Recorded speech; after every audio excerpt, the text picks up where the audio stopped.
আসসালামু আলাইকুম রহমতুল্লাহি ওবরকাতুহু। সম্মানিত দর্শক, একটা হাইপোথেটিক্যাল আলোচনা করি। ধরুন নির্বাচন হলো, চমৎকারভাবে নির্বাচন হলো এবং মানুষ দলমত নির্বিশেষে সবাই নির্বাচনের জন্য ভোট কেন্দ্রে হাজির হলো। এমনকি আওয়ামী লীগের যারা লোকজন আছেন তাদের মধ্যে একটা অনুশোচনা বোধ এলো যে আওয়ামী লীগের যে সকল নেতা আছেন তারা তো আসলে আমাদের উপর ছড়ি ঘুরিয়েছেন, আমাদের মাথায় কাঁঠাল রেখে তারা ভেঙে ভেঙে খেয়েছেন এবং 15 বছর ধরে সাধারণ যারা নেতাকর্মী আছেন তাদেরকে ঠকিয়েছেন, দেশের টাকা লুট করেছেন, আর সাধারণ নেতাকর্মীদেরকে বিপদের মুখে ফেলে দিয়ে তারা London, America, Jeddah, Dubai, Russia, Malaysia, Singapore সব দেশে গিয়ে পায়ের উপর পা তুলে মৌজ মারছেন আর বিদেশে বসে বড় বড় কথা বলছেন। আর বাংলাদেশে যারা আছেন কেউ পালিয়ে আছেন, কেউ জুলুম অত্যাচারের শিকার হচ্ছেন, একটা বিরাট অংশ জেলখানাতে আছেন, ইত্যাদি ইত্যাদি সবকিছু। কাজেই তাদের ভিতরে একটা অনুশোচনা হলো, বাদ দেন এই সমস্ত ব্যাপারে, গণতন্ত্র আসুক, সুশাসন প্রতিষ্ঠিত হোক, আমরা যে ভালো প্রার্থী যাকে পছন্দ হবে তাকে আমরা ভোট দেবো। এবং এই জন্য আওয়ামী লীগের সকল ভোটাররা ভোট কেন্দ্রে গেল।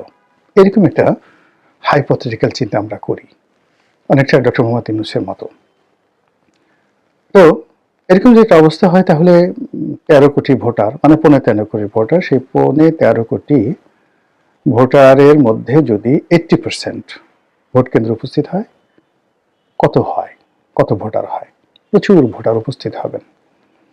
এখন এই যে ভোটার, ধরুন 13.5 কোটি ভোটার, এর মধ্যে 80% 10 কোটির বেশি হবে। 10 কোটি ধরে, একটা রাউন্ড ফিগার ধরে আমরা আলোচনা করি। তো এই 10 কোটি ভোটারের মধ্যে 54% ভোটার কারা? মহিলারা। 54% ভোটার হলো মহিলারা। তো তারা কাকে ভোট দেবেন? তারা কি ভোট কেন্দ্রে আসবেন? তারা কি পুরুষদের মতো সচেতন? তারা কি পুরুষদের মতো দলবাজ? নাকি তাদের গতি, প্রকৃতি এবং চিন্তা চেতনা ভিন্ন? এবং ভোটের ময়দানে তারা কাকে কিভাবে ভোট দেন এই বিষয়ে কি আমাদের কোনো জরিপ আছে? এই বাঙালির যে মন, আমাদের দেশে যেমন গান আছে, উজান গাঙের নাইয়া, আমায় এত রাতে কেন ডাক দিলি প্রাণ কোকিলারে, বা শুনো তাজেল গো। মানে এই যে আবহমান বাংলার যে প্রকৃতি, পরিবেশ এবং গান, নারীকে নিয়ে যে গল্প, কবিতা, উপন্যাস, এটার সঙ্গে রাজনীতির কি সম্পর্ক? রাজনীতির ময়দানে নারীরা কিভাবে সিদ্ধান্ত নেয়, এটা নিয়ে কি আমাদের যারা রাজনীতিবিদ তারা কি গবেষণা করেছেন? করেননি। আমার নিজের একটা অভিজ্ঞতা বলি। আমি যখন 2009 সনে, মানে 8 সনে ইলেকশনের জন্য গলাচিপাতে গেলাম, তো সেই সময়টিতে যেটি হলো, বয়সে তরুণ ছিলাম, তারুণ্য ছিল, প্রচণ্ড গতি ছিল। ওই সময়টাতে আমার যারা প্রতিদ্বন্দ্বী ছিলেন যথেষ্ট শক্তিশালী ছিলেন। বিএনপির প্রতিদ্বন্দ্বী অত্যন্ত শক্তিশালী ছিলেন, আর আওয়ামী লীগে আমার যারা বিরোধিতাকারী ছিলেন তারা বাংলাদেশের প্রেক্ষাপটে সবচেয়ে মেধাবী রাজনীতিবিদদের মধ্যে অন্যতম। তো সকল মেধা এবং যোগ্যতা, মানে এটা, মানে আমার যে গতি ছিল, তারুণ্য ছিল, সেই তারুণ্যের কাছে পরাজিত হয়েছিল। তখন হঠাৎ করে একদিন এক ভদ্রলোক বিএনপি করেন, একটা কলেজের প্রিন্সিপাল। তো উনি খুব বেশ স্ট্রেট এবং ফরওয়ার্ড ওয়েতে, যাকে বলা হয়, আমাকে বললেন যে আপনি আসছেন, আপনি তো একটু ইয়াং, এখন আপনার বয়স আছে, এই বছর না হলেও ভবিষ্যতে হবেন আর কি। তো ভবিষ্যতে মানে আমি বিব্রত হলাম না। আমি তারা বললাম যে ভাই, আপনাকে একটা কথা বলি, আপনার বয়স হয়ে গেছে, আপনি এখনো তরুণদের মন মানসিকতা সম্পর্কে বুঝতে পারেন না, নারীদের মন মানসিকতা সম্পর্কে বুঝতে পারেন না। আপনি আর বছরখানেক পরে রিটায়ার্ড করবেন, ইউর এজড ম্যান। আপনি লিখে রাখেন, আপনি ভোট আমাকে দিবেন না, কিন্তু আপনার স্ত্রী এবং আপনার সন্তানেরা আমাকে ভোট দেবে। লিখে রাখেন আপনি, এবং আপনাদের এই তাদের ভোট নিয়ে আমি পাশ করব। পরবর্তীতে আমি খোঁজ নিয়েছি, দেখলাম যে আমার সেই প্রেডিকশন ঠিক হয়েছিল। ওই ভদ্রলোক আমাকে ভোট দেননি, কিন্তু তার স্ত্রী এবং সন্তানেরা আমাকে ভোট দিয়েছিল, অথচ আমি তাদের কাছে যাইনি, বলিনি। এবং এই যে ভদ্রলোকের সঙ্গে আমার যে কথাবার্তা হয়েছে, এটা আমি আর এই ভদ্রলোক ছাড়া কেউ জানেননি। এই হলো বাস্তবতা। এটা আমি কেন এবং কিভাবে বলেছিলাম এভাবে যে সাবের হোসেন চৌধুরী যখন প্রথমবার সেই নির্বাচনে দাঁড়ালেন, তো আমি ওই এলাকাতে একদিন গেছি, উনি বাসা এলাকাতে একটা বাসাতে গেছি। তো নিচতলাতে মানে একটা গলির মধ্যে সাবের হোসেন চৌধুরী নির্বাচনী প্রচারণের জন্য নামছেন। তো নামার পর সেই যে বিভিন্ন বাসার মহিলারা পাগলের মতো সাবের হোসেন চৌধুরী আসছে এই কথা শোনার সঙ্গে সঙ্গে মানে ব্যালকনিতে দৌড়, নিচে দৌড়, মানে তাকে এক পলক দেখার জন্য তার প্রতি যে আগ্রহ, সেটা আমি একেবারে ওই সময়টিতে মানে একটা বিস্ময় বিমূঢ় হয়ে গেছিলাম। হাউ ইট ইজ পসিবল, কেন? তো এই যে বাসায় আমি গেছিলাম, তাই সে বাসার মহিলারা অত সচেতন নন, কিংবা তারা সাবের হোসেন চৌধুরী কে, কোন দলের ইত্যাদি ইত্যাদি মানে তাদের জানারও কথা নয়। কিন্তু ওই সময়টাতে নির্বাচনের ময়দানে তাদের একটা ক্রেজ তৈরি হয়ে গিয়েছিল তাদের মধ্যে সাবের হোসেন চৌধুরী সম্পর্কে। সে ধনী, সে হ্যান্ডসাম, লেখাপড়া জানা, শিক্ষিত, সজ্জন ইত্যাদি নানা রকম ইতিবাচক কথাবার্তা। তো ওটা আমার মনের মধ্যে ছিল। আমি যখন নির্বাচনের ময়দানে গেলাম, সংগতির কারণে আমার যারা প্রতিদ্বন্দ্বী বিএনপি, আওয়ামী লীগের, তারা ওখানে অত্যন্ত পরিচিত মুখ। তারা কি ভালো করতে পারেন, কি মন্দ করতে পারেন, এটা সবার মুখস্থ। তাদেরকে নিয়ে মানুষের কোনো আশা ছিল না, হতাশা ছিল, দুরাশা ছিল, রাগ ছিল, ক্রোধ ছিল। আমি যখন গেলাম তখন আমাকে নিয়ে তাদের একটা স্বপ্ন ছিল। এরপরে অনেকে আমার মধ্যে তাদের সন্তানের ছবি দেখতে পেরেছেন, ভাইয়ের ছবি দেখতে পেরেছেন, বন্ধুর ছবি দেখতে পেরেছেন। ফলে নির্বাচনের মাঠে একটা জোয়ার তৈরি হয়ে গেছিল, যেটা প্রার্থী হিসেবে আমি কিন্তু টের পেয়েছিলাম। এই গেল এক। ২ নম্বর হলো যে নারীরা ভীষণ রকম কৌতূহলী, এবং কৌতূহলী মানে অচেনা জায়গার ব্যাপারে তারা খুব দুর্বল থাকে। ২ নম্বর হলো তারা সাবমিশনটা খুব পছন্দ করে, বিনয়টা খুব পছন্দ করে, ভদ্রতাটা খুব পছন্দ করে, এবং মানসিকভাবে ধর্মপরায়ণা হয়ে থাকে। এগুলো মহিলাদের। আর নতুন যারা ভোটার আছে, একেবারে তরুণ যারা ভোটার আছে, তারা মানে যাকে বলে যেখানে তারুণ্য আছে, যেখানে স্বপ্ন আছে, যেখানে গল্প আছে, যেখানে ভবিষ্যৎ আছে, এই জিনিসগুলো তাদের কাছে উপস্থাপন করতে বলে। নাটক আছে, সিনেমা আছে, এই জিনিসগুলো যদি বর্ণনা করা যায় সুন্দর মতো, তাহলে তরুণরা আকৃষ্ট হয়ে যায়।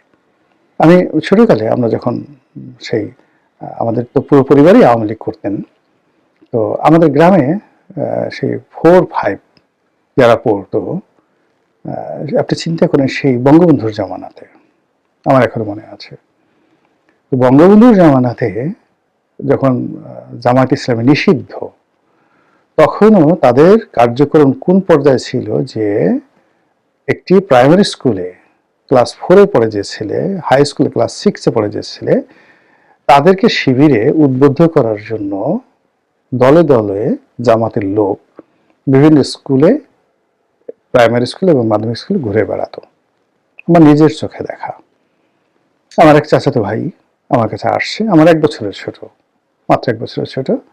ও সেদিন আমাকে স্মরণ করে দিল যে ভাইয়া ওই দিন ওই বয়সে আপনি আমাকে গালি দিয়েছিলেন। আমি তখন 5-এ পড়ি, ও তখন 4-এ পড়ে। ও আমার কাছে আসছে যে এরকম শিবিরের একটা দাওয়াত আছে, ভাইয়া আপনি যাবেন কিনা। এখনকার 4-এর ছেলেরা এটা কল্পনাই করতে পারা যায়, কিন্তু আমাদের গ্রাম বাংলায় ক্লাস 4-5 ছেলেরা, আমরা ওই সময়টাতে বেশ ম্যাচ করেছিলাম। তখন আমি তাকে একটা বকা দিয়েছিলাম যে শফি, ওর ডাকনাম শফি, শফি আমার এত বড় সাহস, লেখাপড়া ছেড়ে তুমি এই সমস্ত আজে বাজে জিনিসের মধ্যে জড়িয়েছো, যাও। তো ও আমাকে এই কয়দিন আগে বলে যে ভাই আপনি মনে আছে ওই সময়টাতে আপনার ওই পার্সোনালিটি ছিল যে আপনি আমাকে একটা গালি দিয়েছেন, আমার জীবনে শিবির করাও হয়নি আর কোনো কিছু করা হয়নি, কিন্তু আপনি এই যে আমাকে গালি দেওয়ার যে সক্ষমতা অর্জন করেছেন, সেখান থেকে আল্লাহ আপনাকে কোথায় নিয়ে আসছে, এই কথাগুলো তারা বলছিল। তো এটা বললাম যে জামাত শিবিরের যে কার্যক্রম, সেই কার্যক্রমটা তৃণমূল লেভেলে কিভাবে ঘটে, যাদের অভিজ্ঞতা নাই তারা সেই জিনিসটা বুঝতে পারবেন না। কিছুটা বুঝতে পেরেছেন মির্জা আব্বাস। মির্জা আব্বাস বুঝতে পারার কারণেই তিনি রীতিমতো বিক্ষুব্ধ হয়েছেন, সংক্ষুব্ধ হয়েছেন, এবং মুখে যা আসে তাই কিন্তু তিনি বলে ফেলছেন জামাত সম্পর্কে। জামাতের মহিলারা যে এই মুহূর্তে প্রচার চালাচ্ছে, প্রোপাগান্ডা চালাচ্ছে। আমার নির্বাচনী এলাকায় গলাচিপার ঘটনা শুনান। গলাচিপাতে সেই ওখানে তো আমি যখন ছিলাম, শিবির, জামাত এগুলো নামগন্ধই ছিল না। আমার ধারণা ছিল 1000-5 লোক জামাত শিবির করে। কিন্তু 2015 সনে এসে মানে সরি 18 সনে আমি যখন বিএনপি নির্বাচন করতে গেলাম, তখন যেহেতু জামাত শিবিরের সঙ্গে ঐক্যবদ্ধ ছিল, জামাত শিবিরের লোকজন দেখলাম এবং ওদের কাছে জানলাম যে ওদের 15,000 একদম লিস্টেড ভোটার আছে, এটা 2018 সনে।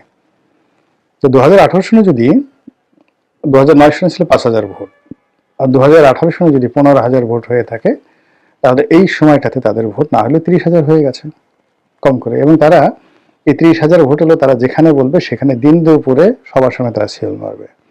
কিন্তু আমার নির্বাচনী এলাকাতে যে 4.5 লাখ ভোটার আছে, সেই 4.5 লাখ ভোটারের মধ্যে যদি ধরেন 2.5 লাখ বা 2 লাখ নারী ভোটার আছে, এই 2 লাখ নারী ভোটারকে টার্গেট করার জন্য জামাতের নারী কর্মীরা প্রত্যেকটি মহিলার কাছে চলে গেছে। তাদের যারা প্রতিপক্ষ মিছিল করছে, মিটিং করছে, স্লোগান করছে, এক পক্ষ আর এক পক্ষকে হুমকি ধামকি দিচ্ছে, কিন্তু বুকের মধ্যে একটা কোরআন শরীফ রেখে, একটা জায়নামাজ নিয়ে, একটা আতর নিয়ে, মানে কোনো মহিলার কাছে গিয়ে জামাত ছাড়া এই পর্যন্ত কেউ দাওয়াত পাঠায়নি। এভাবে ধরেন বাংলাদেশের যদি 5.5 কোটি মহিলা ভোটারদের কাছে জামাত ইতিমধ্যে তাদের দাওয়াত পৌঁছে দিয়ে থাকে, তার মধ্যে কতজন মানুষ কমিট করেছে, কতজন মানুষ বায়াত গ্রহণ করেছে, কতজন মানুষের মন নরম হয়েছে আমরা জানি না। কিন্তু মহিলাদের একটা চরিত্র, তারা কথা দিলে কিন্তু কথা রাখে। মহিলারা ইন জেনারেল কথা দিলে কথা রাখে। তো সেক্ষেত্রে কত মানুষ জামাতকে ভোট দেওয়ার ব্যাপারে কথা দিয়েছে। ফলে ভোটের দিন যে ভোটারের উপস্থিতি, এবং সেখানে যদি মহিলা ভোটারের উপস্থিতি খুব বেশি হয়, বিএনপির বাস, কোনো সন্দেহ নাই। এবং জামাতের যে কি হবে এটা বলা যায় না। খুব অল্প মানে সংখ্যক, মানে 5% বা 6% ভোটার নিয়ে, সীমিত সংখ্যক কর্মী নিয়ে তারা এই যে মহিলাদের দিয়ে এই ভোট বিপ্লব যদি ঘটিয়ে ফেলে, আমি তো আশ্চর্য হব না। সেকেন্ডে যে বললাম যে যারা নতুন ভোটার হয়েছে 18 থেকে 30 বছরের মধ্যে, তাদেরকে টার্গেট করে কিন্তু জামাত এবং শিবিরে যারা লোকজন আছে তারা কিন্তু কাজ করে যাচ্ছে, অনবরত কাজ করেছে, দিন এবং রাতে। মিছিল নাই, মিটিং নাই, মারামারি নাই, কাটাকাটি নাই, দিন রাত 24 ঘন্টার মধ্যে 22-23 ঘন্টায় হয়তো তারা কাজ করে যাচ্ছে নিজের পকেটে পয়সা খরচ করে। বিএনপি অন্যান্য যারা লোকজন আছে টেরই পাচ্ছে না যে কি হচ্ছে।